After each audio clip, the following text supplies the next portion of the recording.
हमारे यहाँ तो कभी मरता थोड़ी ना, कभी शायर मरते कभी नहीं है। जो लोग ज़बान पर रहते हैं, जो किताबों में रहते हैं, जो यादों में रहते हैं, उनको कभी स्वर्गीय थोड़ी ना लिखा जाता है। और राहत भाई कोई स्वर्गीय थोड़ी ना है। राहत भाई मंचों से भी कह देते थे कि नीरज जी जब भी होते थे बोले ये तो फ़कीर आदमी है भाई, और जो अपने तन का कपड़ा मुझको दे सकता है, कि बोले आधी रात मैंने ओढ़ लिया तो आधी रात तो मोड़ लो उसको।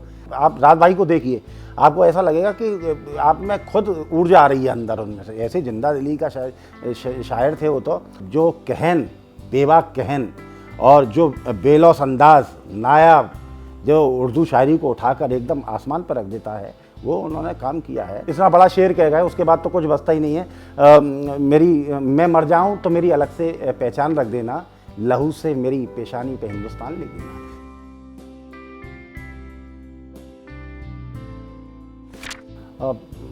श्रद्धांजलि तो वैसे ही श्रद्धे हैं वो तो हमारे, और वो तो प्रणम्य हैं। और हमारे यहाँ तो कभी मरता थोड़ी ना, कभी शायर मरते कभी नहीं है। मैं तो पिता पद्म भूषण गोपाल दास जी है, मैंने तो आज तक उनको कभी स्वर्गीय नहीं लिखा। जो लोग ज़बान पर रहते हैं, जो किताबों में रहते हैं, जो यादों में रहते हैं, उनको कभी स्वर्गीय थोड़ी ना लिखा जाता है। और राहत भाई कोई स्वर्गीय थोड़ी ना है। राहत भाई तो हम लोग हैं, बीच में है। एक आदमी की उम्र होती है, ये चोला उतार के दूसरी जगह जाना पड़ता है, तो दूसरी जगह कवि सम्मेलन मुशायरे करेंगे। राहत भाई तो जिंदा दिल इंसान थे। हमें तो भतीजा कहते थे अपना। और मुझे एक वाक़या बड़ा अच्छा लगता है उनका, जो मुझे मिलते थे कवि सम्मेलनों में, जब मुलाकात होती थी उनसे कभी। एक बार हम श्रीनगर जा रहे थे, या उत्तराखंड में कवि सम्मेलन, 6-7 घंटे की यात्रा हुई। उन्होंने मुझे बड़ा एक बढ़िया संस्मरण सुनाया उनका और हमारे बाबूजी नीरज जी का, कि बोले शशांक कैसा हुआ कि हम एक बार दोनों जो है मुशायरा करके आ रहे, कवि सम्मेलन था या मुशायरा करके आ रहे थे। सर्दी के दिन थे, स्लीपर में हमको रिजर्वेशन मिला, इसी में रिजर्वेशन नहीं मिला, तो दोनों लेट गए। नीरज जी इधर लेट गए और मैं इधर लेट गया, खाली बर्थ हमको मिल गई तो हम उस पर जाके लेट गए नीचे जाके। अब नीरज जी तो अपना सो गए, हम रात मैं भी सो गया।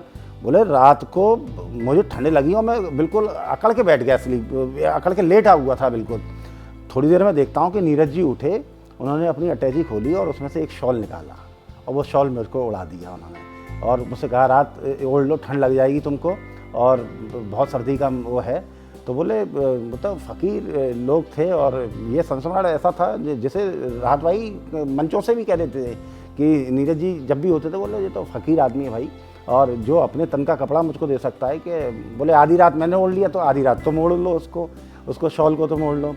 एक बहुत आत्मीयता का माहौल। और आगरा में जितनी बार वो हुए कवि सम्मेलन हुए, मैंने उनको कई बार याद किया और हमेशा हाजिर रहे। और अलीगढ़ में जो नुमाइश हुआ करती थी कई बार, उसमें भी बाबूजी ने उनको कहा तो वो कभी बात नहीं टालते थे, और बड़े एहतराम और बड़े वो तो जिंदा दिली से मिलते थे नीरज साहब से। और एकदम उनको देख के ऊर्जा, आप राहत भाई को देखिए, आपको ऐसा लगेगा कि आप में खुद ऊर्जा आ रही है अंदर उनमें से। ऐसे जिंदा दिली का शायर थे वो तो। और उर्दू रब का एक बड़ा स्तंभ थे भाई। उर्दू रब जहाँ जहाँ उर्दू ज़ुबान बोली जाती है, बाहर मुल्कों में भी उनका बड़ा सम्मान था। दूसरी बात मैं इतनी और कहना चाहूँगा कि बहुत सारी चीज़ें हमको देखने को और सुनने को मिलती हैं, लेकिन मैं क्या कवि सम्मेलन क्षेत्र के वाचिक परंपरा के कई कवि हैं जो उनके बड़े फ़ैन हैं और बड़े वो हैं, और स्वयं मैं भी उनका बहुत बड़ा मुरीद हूँ। और जो कहन, बेबाक कहन और जो बेलौस अंदाज नायाब, जो उर्दू शायरी को उठाकर एकदम आसमान पर रख देता है, वो उन्होंने काम किया है। और मैं तो बहुत छोटा हूँ उनके सामने, तो मेरे लिए तो बहुत आदरणीय और प्रणम्य है। और नुकसान सिर्फ इतना हुआ है कि राज साहब हमसे थोड़ी देर के अलग हो गए हैं, लेकिन राज साहब ना कभी जा सकते हैं, राज साहब जैसे लोग ना नीरज जी कभी जा सकते हैं, ये लोग कभी जाते नहीं हैं। ये हमारी यादों में आज भी मुझसे कई लोगों ने पूछा तो मेरे शेर उनके मुंह से निकल पड़ते हैं। इतना बड़ा शेर कह गए, उसके बाद तो कुछ बचता ही नहीं है। मैं मर जाऊं तो मेरी अलग से पहचान रख देना, लहू से मेरी पेशानी पे हिंदुस्तान लिख देना।